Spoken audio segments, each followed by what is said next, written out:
कि बेटा अब बाजार में जाओ ना तो उससे ही कीमत पूछ लेना कि इस गाय की कीमत कितनी है।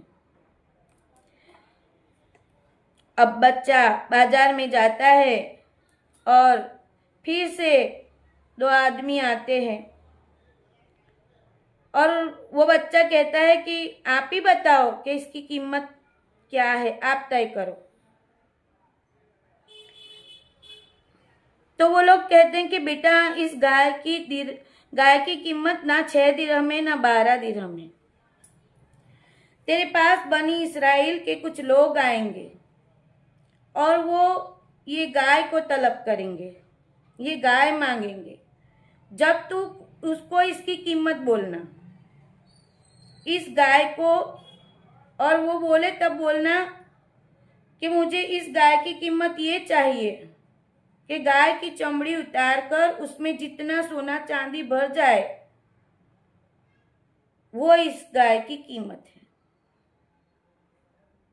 नौजवान भी सोचता रह गया कि इतनी कीमत हो सकती है। उसने अपनी माँ को जाकर ये सारा वाकया बताया। तो माँ ने कहा तेरा बाप बहुत नेक और अल्लाह वाला था, उसे अल्लाह पर बड़ा यकीन था, तेरे बाप का ईमान बहुत मजबूत था। बेटा अल्लाह हमें कुछ देना चाहता है। फिर नौजवान बाजार जाता है। उन अल्लाह के बंदों के कहने पर सच में एक जमात आती है और वो गाय देखती है।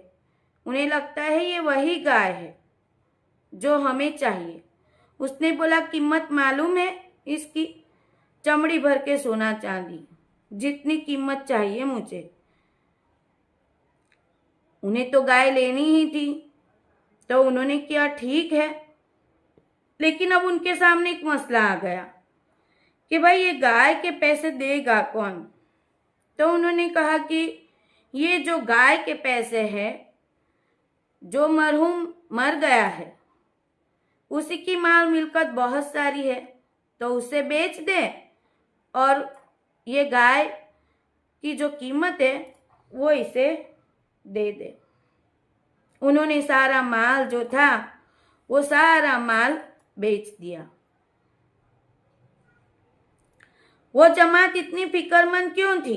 उसे वह कातिल का पता क्यों चाहिए था? एक आदमी मर गया, कातिल को ढूंढने के लिए इतनी फिक्र क्यों? मरा हुआ आदमी उसका माल था, लेकिन मरा हुआ जो आदमी था ना वो उनका माल था। उस माल को उनको हड़पना था, वो माल उनको चाहिए था।